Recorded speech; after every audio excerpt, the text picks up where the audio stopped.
Vi er tilbage under de tunge vægte, den her gang i markant mere minimalistisk setup i garagen. Det er juleferie, og det betyder også, at ungerne ikke er i børnehave og ja, alt det der. Så det kræver lige at finde nogle tidsrum i julen, hvor det lige kunne passe ind og få smidt noget træning ind. Og så er jeg super privilegeret af at have tingene til at være til rådighed i garagen, hvilket er super nice. Det passer med dagen imellem, sprintet i mandags. I dag er vi torsdag. Det burde egentlig have været onsdag i forhold til den her tunge træning, men onsdag var juleaften, så det passer lige lidt bedre med, at det blev torsdag. Så forhåbentlig så kan det ekstra julemad også lige gøre, at der er lidt mere juice at skyde med i stængerne i dag, når vi skal løfte lidt tungere. Så.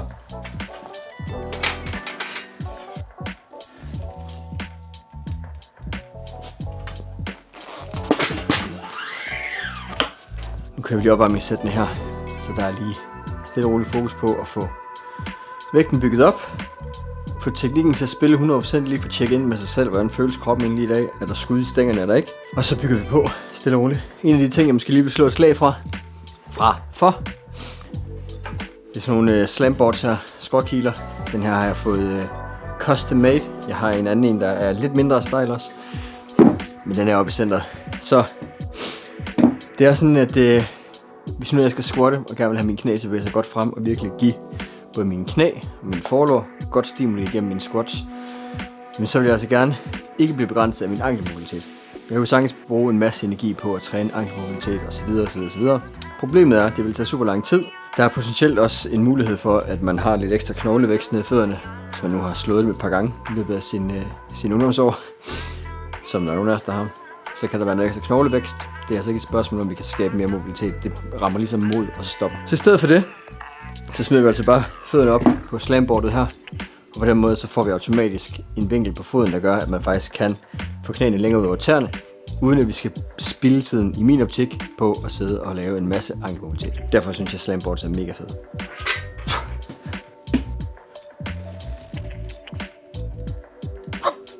Mange af jer kender nok også tricket med bare lige at smide et par små skiver under hælene. Jeg har lavet en reel om det før på Insta'en. Det er jeg altså ikke så fan af, og det er af den simple årsag, at når vi kun smider de der små skiver ind under hælen, så er der altså ikke noget, der støtter vores svangscene, så ligger vi altså et øget stress ned omkring svangscenen, som jeg synes er virkelig unødvendigt. De her slamboards, de dækker altså hele foden, så der er fin støtte og fin support hele vejen igennem, så vi får god support, god støtte og stadig fuld funktionalitet af at få eleveret hælen, og dermed kunne presse knæene længere frem.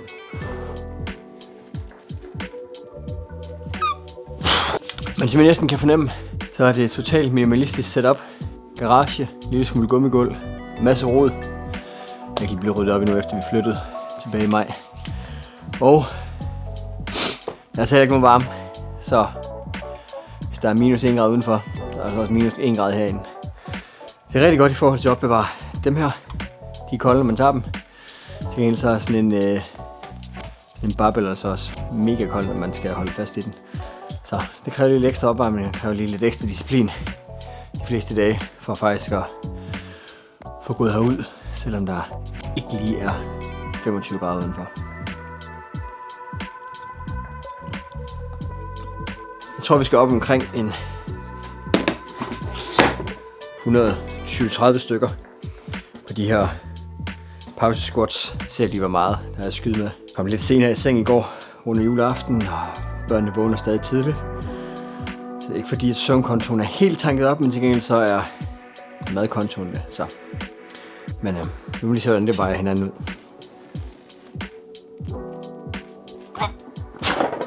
110 går i hvert fald fint. Jeg vil gerne have 3 effektive sæt, så nu prøver vi lige at starte med 120 på stangen. 3 gentagelser. Gerne rigere 2, så der er god intensitet, men stadigvæk også er fart i stangen, når vi rejser os op ned fra pausen. Og ja, så kører vi lige første sæt her på 120. Så ser vi lige, om det får lov at tælle som et effektivt sæt, eller om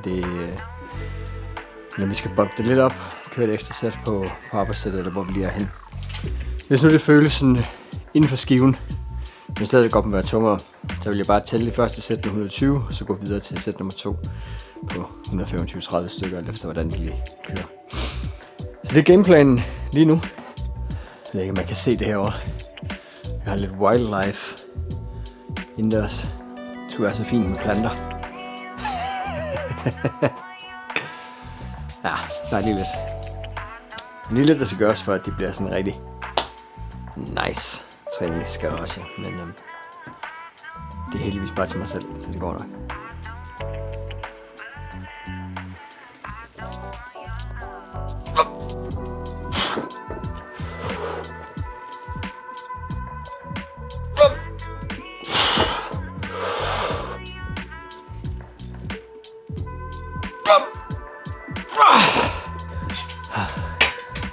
Det bliver 120 i dag.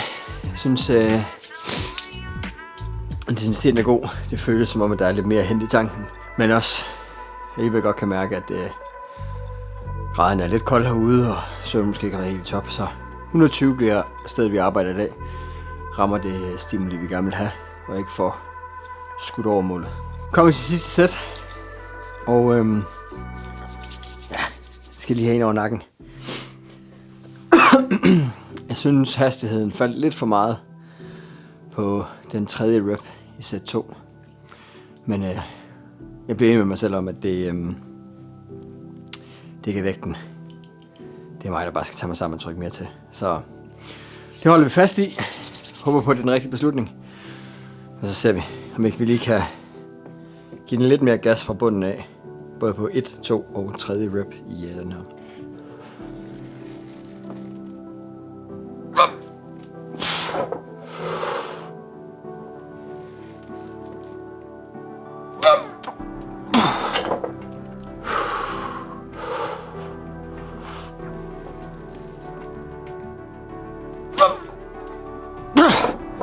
Det var bedre. Meget mere tilfreds med inputtet fra mig selv der. Så dejligt, at det har været en rigtig beslutning. Ikke at gå ned i vægt, men egentlig bare lige der er en lille smule mere ind og give den gas.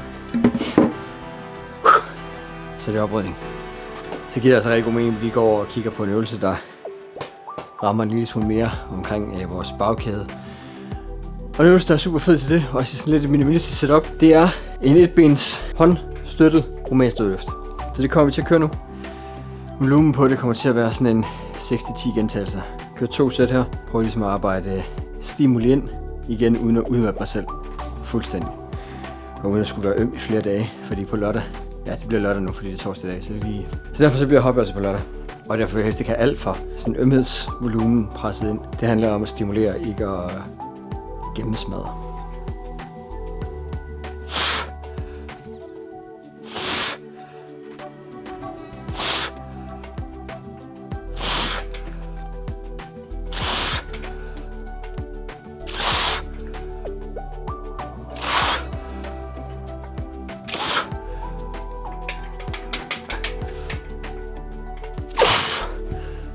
Det er godt, at lige roligt lidt med bjælker, og det er en andet. Det er der altid en bænk til at sætte sig på i pauserne. Det går, at jeg skal til at kigge lidt på den der Instagram-trend, der var for noget tid siden med de her havehandsker i træningscentrene. Jeg skal bare ikke, om de helt holder på varmen, men der er selvfølgelig afstand imellem det kolde metal og fingrene.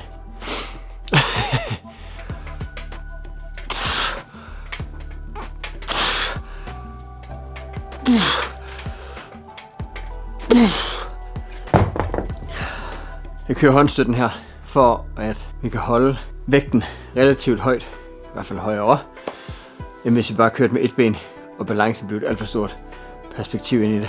Så vil jeg gerne have udnyttet det her faktum af, at jeg kunne træne et ben ad gangen, så vi selvfølgelig prøver lige at tjekke efter, hvis der skulle være en ubalancer imellem højre og venstre. Men prøv lige at fjerne det her meget store balancekrav, der er på en normal etbenet romansk dødløft, med lige at give den her håndstøtte. Og på den måde, så kan vi faktisk komme til at løfte tungere, fordi balancen ikke bliver lige så begrænsende. Men stadigvæk få benefits af at træne et ben ad gangen. Win-win i min optik.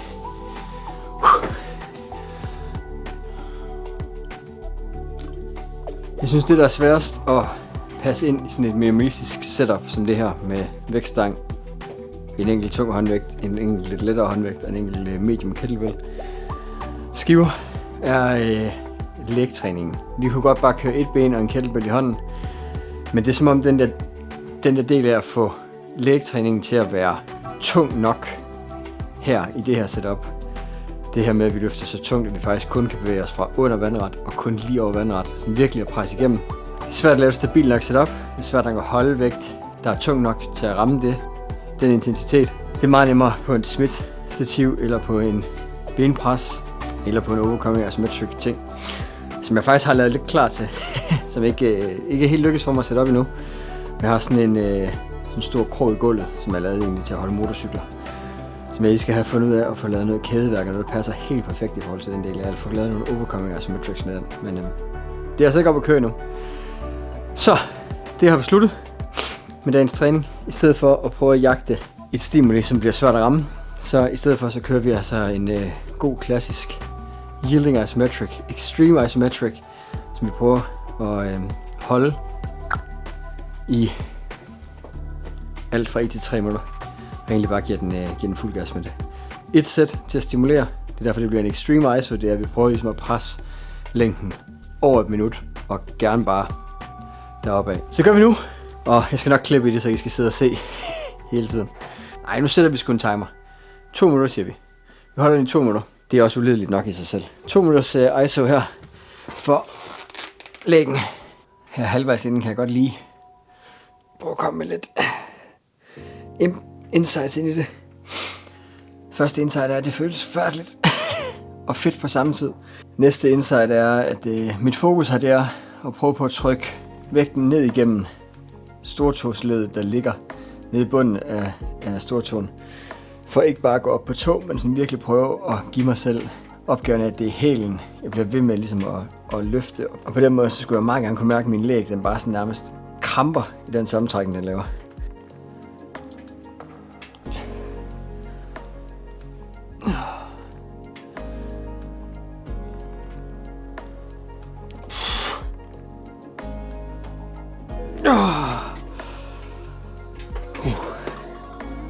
Og det er så fedt herinde mod slutningen, hvor man kan mærke, at alt bare er på arbejde for at holde positionen. Lige snart der er et eller andet, der giver op, så er der andet, der prøver på at byde ind. Tage over. Og på et tidspunkt begynder det bare at ryste. Men det er også det, vi kan mærke, at hvis den virkelig får lov til at arbejde i dybden.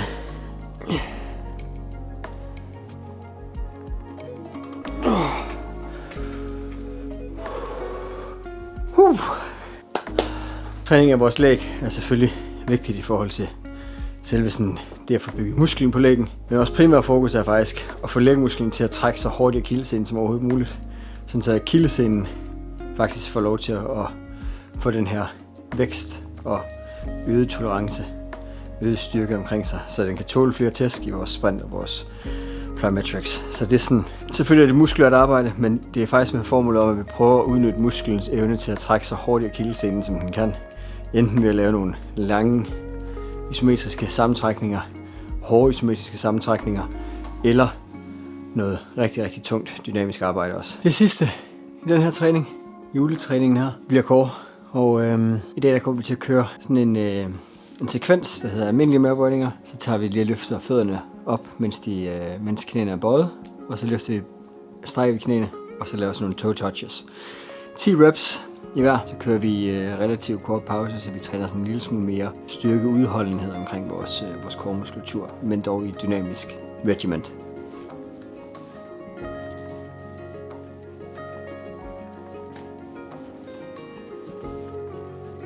Så det plejer aldrig at være det værste. Det plejer faktisk at være sådan nogenlunde med den her lidt kortere pause, cirka et minuts tid. Og så de næste sæt og sættet efter det plejer at være der, hvor det bliver rigtig træls at komme helt over og nå tæerne i de sidste par reps. Og ellers så håber jeg, at I har haft en god jul alle sammen, og at I får holdt lidt pause, men stadigvæk også lige får holdt træningen lidt ved lige, så I ikke kommer tilbage en helt fuldstændig detrained fra julepausen. Jeg håber, at du fik noget ud at se med. Kommenter ned under, hvis der er et eller andet, du gerne vil se mere af. Og så husk lige at hit like og subscribe. Ses.